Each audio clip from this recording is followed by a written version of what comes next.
What's up, everybody? Welcome to Move Fast, Lift Heavy podcast. This is co-host Joe Roscoe calling in from the great state of Ohio here in Youngstown, Ohio, getting things done, staying at the parents' house, just doing what we got to do before heading back down to Miami. Thanks again for tuning in. If you've been tuning in, please, if you haven't yet, subscribe, leave a comment, like, screenshot this episode, put it on your IG stories, let the people know so that we can spread the good word about MFLH. If you haven't yet, check out the website, movefastlift.heavy.com. You can see all things training, all things apparel. Speaking of training and apparel, our designs are made specifically from founder Christian Harris, and the training as well. You can train exactly like Christian trains. And on top of it, he recently just launched an abs challenge. And you can join that challenge anytime you want. Typically, we like people to join it on a Monday just because it makes things a little bit cleaner. But if you check out movefastlift.heavy.com or go directly to MFLHtrain.com, you'll see this little banner pop up talking about our 4-week abs challenge. And again, you can start that challenge anytime. As long as we have spots remaining. We like to open it up to only 10 people per week. So don't miss out on it. Your first week is free because it is attached to our Train with CH or Pump with CH challenge and program. So there he is right there. If you want a actual image or view of the man himself, let's just bring him on. You can check him out here on YouTube if you're tuning in. If you're on Apple Podcasts or Spotify, thanks. You can always hop on to YouTube, check out this episode or any of our vlogs with Christian working out. We just recently dropped one with Kelsey Keel, and you can check them out doing some spicy workouts. Speaking of spicy workouts, the Open's coming up, and that's why we have Christian on to chat with us today. So let's bring him on. Standing at 6'1", 202 pounds. He actually might be 6'2" or 6'3" if his hair is not tied up in a bun, because that hair is getting twirl, as they say on Long Island. So please welcome to the pod, founder Christian Harris. Yo, yo, yo, yo, yo. You got a hat on. We can't see how tall that hair is today. No, not today. I'll tell you what, it is getting a little out of control here. I'm going for a haircut. However, not touching the top. I can't part with it. If you all want to check out this crazy do that Christian has going on right now, you can go to @MoveFastLiftHeavy or @I am Chris Harris and see what we're talking about. But yeah, what do you think about this hair? You going to the barber anytime soon? What's going on? Yeah, I got an appointment today at 12:30. Just doing the sides, just keeping it high and tight. Yeah. But I can't part with it, man. All right. Well, we just need to get you a hair tie then. We need to get you a hair tie. Definitely. But so with the training, with the locks flowing, tell us a little bit about what has transitioned for you the past week or so, now that off season is over per se, and you have your sights set on the Open coming up. Yeah. So what we got going on, the train side of things. Let me be a better co-host and set this up. You're sitting down at your laptop. You're about to start writing this all out. Mentally, where do you start? Where do you start? Do you say, "Oh, I have X amount of weeks until the Open. This is how I want to, maybe go to the very step one of all right, I open up my notebook, I sharpen my pencil. What's the first thing you write down?" First thing I write down is the amount of time until the Open. And right now we are about 16 weeks, I believe, away from the Open. So we started a bit earlier this year than we did last year. And the way I wanted to do it to get started this year was a little bit different. And I started with building out more of a strength concept for the first 4 to 6 weeks. And I had the opportunity right after the games to chop it up with a good buddy of mine, Blaine McConnell. And if you've ever seen some of the stuff that he does from a bobsled training perspective, it's a lot of explosive work. It's a lot of stuff that I would do previous to my CrossFit days. You know, a lot of power stuff, a lot of plyometrics, that type of training. And I wanted this first block to be a bit different. So there's a lot of single leg strength work. You know, we're hammering down this rear foot elevated split squat with the safety bar.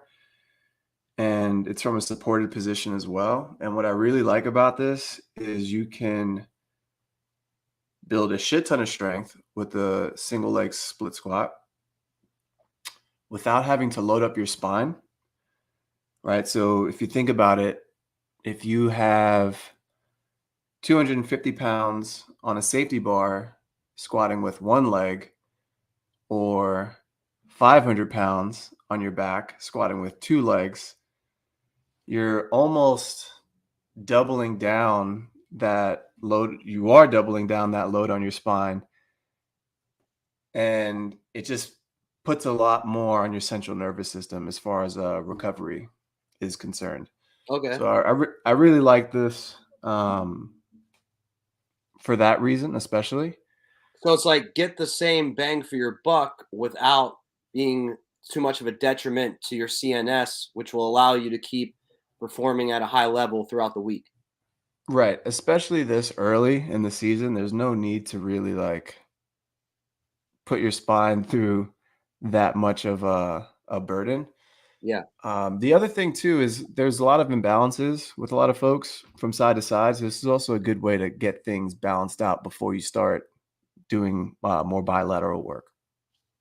So there's a lot of that. There's a lot of plyometric work, right? Because when you train plyometrics, it's another way to do a movement like a clean or a snatch, again, without having to load the body up with a ton of weight, right? So if you're doing depth jumps, if you're doing,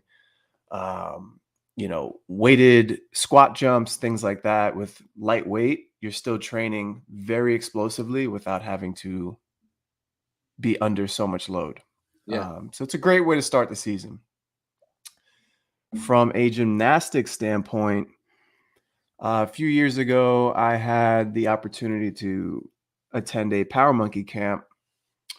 And in that camp, I worked with Chris Hinshaw, not only for endurance, but for some gymnastics type training between him and Facundo, who's his like right-hand man with his aerobic capacity stuff. And the concepts from a gymnastics training standpoint, or even um, any standpoint, is the concept of, gosh, what is it? I'm losing it in my head right now. um, Lactate. I'm losing it. I'm losing it. Lactate flush. So basically, in the example of a handstand push-up, we've done this week to week if you've been following the program, where you're going to do handstand push-ups for 10 seconds, kick down. You're going to do slow push-ups from the knees for 20 seconds. Then you're going to grab a PVC pipe and do PVC pipe presses nice and slow for 30 seconds, rest a minute, and you're going to repeat that for X amount of rounds. And now what you're trying to do here is do the primary movement, which is the most difficult, the handstand push-up. And then by doing these other movements, you're teaching your body how to flush the lactate that has built up in the most complex way, but you're still getting that same movement pattern. You're still teaching your body how to move through the lactate and use it almost as fuel. And by doing so, when you have a workout, say it's, I don't know, 21-15-9 handstand push-up and assault bike, when you're doing the assault bike, you're almost energizing that muscle group again to hit the next set. Yeah. So Especially- we've been doing it week to week with movements like handstand push-ups, especially ring muscle ups, and it's a great way for you to again teach your body how to deal with that lactate flush. Yeah. Makes sense. I remember watching a video from Henshaw a couple years ago, and he was doing that, the handstand push up into the PVC pipe press. That was at first the community thought maybe it was laughable, but it makes sense. It makes a lot of sense. Yeah, because in an instance, say you're doing an EMOM of 10 handstand push-ups on the minute for 10 minutes, there's only you're going to get to a point where you're going to plateau and you're just not going to be able to sustain that. So the only way for you to really overcome it would be to try to add more work and teach your body how to recover during that rest time. Yeah. Um, so I guess I we're needed doing. that when I was breaking my neck with you when we did that a month or so ago. Yeah, I mean, there's nothing wrong with that. It's just if you want to do it in a way that you can progress from week to week and you can see some sustainable results, that's a way to tackle it. Yeah. All right, Um, so we got that with the plyometrics, the safety bar, elevated rear foot split squat. We got the lactic flush. What else we got? we have Or some where do 30 we? round workouts, Yeah, yeah. I was some of my favorites. I was doing a workout from the app. It was this one yesterday on Wednesday, the 30 rounder, and I saw someone on the community board say, "Was this a typo? Was this supposed to be 3 rounds for time?" With the legless rope climbs in them. Yeah, so these 30 round workouts are kind of just a way to shut your brain off and almost get an aerobic workout, yet have either high skilled movements or movements that could be somewhat grimy thrown into the mix. And it's just a way to break it up a bit. I like the 30 round workouts. I like a workout, like interrupted type workouts, I like to call them, where Yeah, I don't know, you would bike for 10K, but every 3 minutes you got to stop and do whatever movement it is. So kind of like interrupting your flow a little bit. yeah, Um, Again, I really like those just because it's a great way to train. And mentally, you can get a lot of work done without feeling like you're working for a long time. Um, so I like them for that reason. They usually take about anywhere between 40 to 60 minutes, depending on how the movements that are paired affect you. So the one we did yesterday on the app was 30 rounds, 500 meters on the bike erg, handstand walk over the obstacle if you have one, and then one legless rope climb. All right. So the bike, give or take, if you're moving at a relatively smooth pace, you could be done with that in about a minute. The handstand walk would take about 15 to 20 seconds, and then your one legless rope climb is about 10 seconds. And that's all including transition time, right? So if you add that up, that's about a minute 30. Over 30 rounds, you're looking at about 45 minutes of work. got it. I know you got to be on another podcast soon. So one of my final questions: with Bosman taking over programming and the way you saw things pan out last year, as your open training starts to progress more and you start to kind of filter in those more standard open style workouts into your training, what kind of consideration or time have you spent with how things have been in the past 5-10 years in comparison to how it's been last year and this year coming up? Is your style of prepping for a more, again, quote unquote, open workout going to be any more different this year? Yeah, it'll be pretty much very similar to what we did last year. Over the past, I'd say 3 years, the workouts in the open looked pretty similar. They all had, you know, that 12-ish to 15-minute time domain on a lot of the workouts. Um, they seem to like the wall walk over the past 3 years. That's a movement that we're definitely gonna see again, I'm sure, especially with it being at the games level in some capacity over the past 2 years. So, they like to showcase a movement in the open that they can actually do at the games as well. Um, Double unders, we've seen that every year in the open. We've always seen some thruster variation in the open and typically some moderate to heavy lift as well. Um, so we'll see pretty much, your standard type stuff.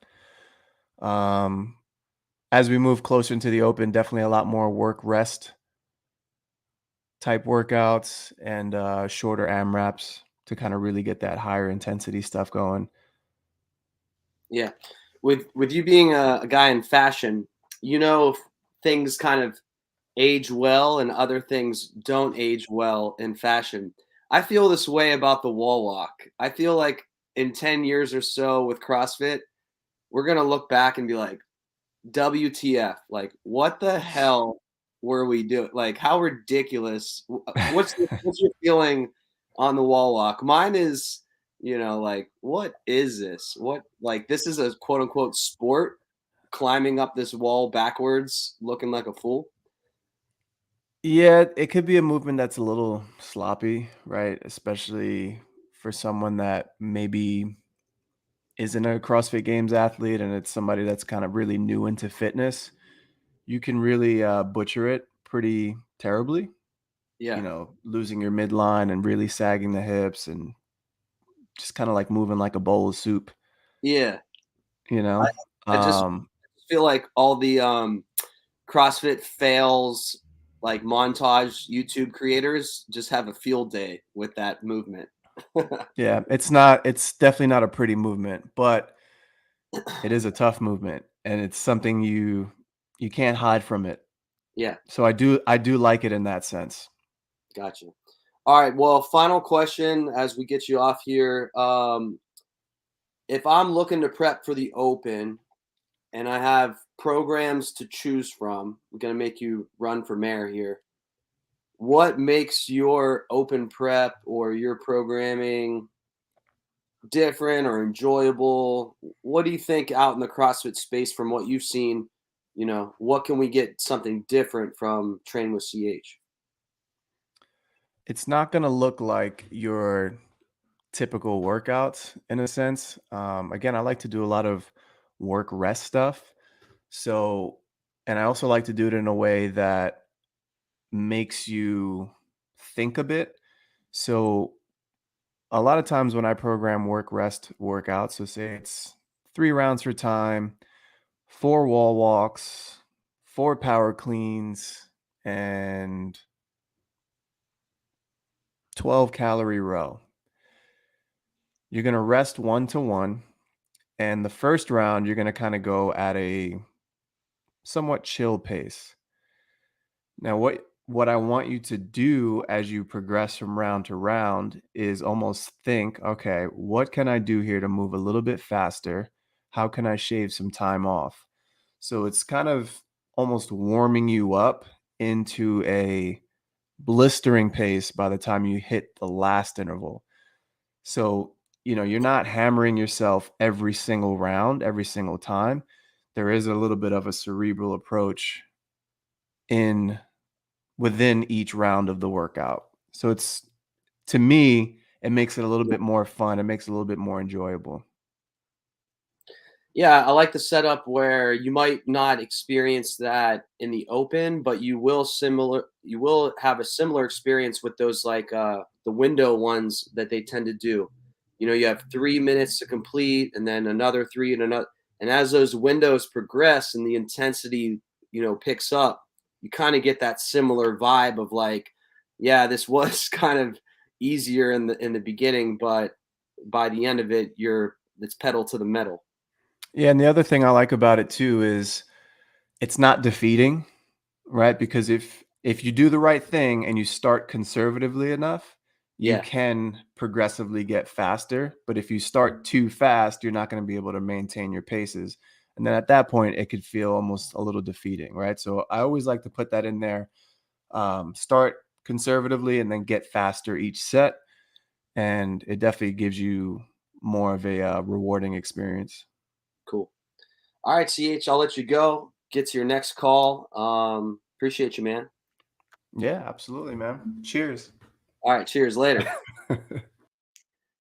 All right, everyone. Christian Harris there, founder of Move Fast Lift Heavy, pro CrossFit Games athlete. Just came off an 8th place worldwide finish with Team MFLH at last year's Games. Looking to run it back in however that's going to look with, the rule changes and all that stuff going on right now. But one thing's for sure, CH will be in the gym getting it done and putting the work in. So if you want to join him, movefastliftheavy.com, MFLHtrain.com, or check out the Insta. You can find those links at Move Fast Lift Heavy. Don't forget, we're starting an abs challenge. 4 weeks abs challenge starts every Monday. We open it up to 10 people each week. Really easy step-by-step videos that Christian is giving each day. Not only are you getting core work, but he's talking about his nutrition. He's talking about other tips and tricks, toes to bar, snatching, things like that. So if you want a personal experience, check it out, movefastliftheavy.com or MFLHtrain.com, and you can join that abs challenge, because who doesn't want a six-pack, folks? Come on. We all know it. All right. That's it. We'll see you on the next one. Share it with friends. Like it. Do all the things. Later.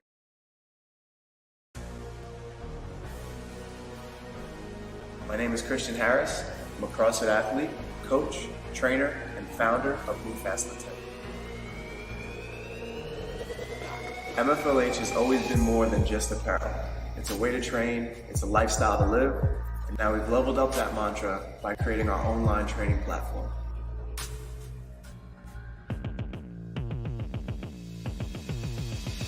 Move Fast Lift Heavy now provides personal online programming. The programming can be done either in a gym, with a garage gym setup, or even from the comfort of your own home with a dumbbell or even at body weight. This isn't just your typical workout block. You'll have unlimited access to our coaching staff to ask questions and submit technique videos. MFLH has always been more than just an apparel line. Now you can be a part of the team. Click the link to get started, and let's get to work.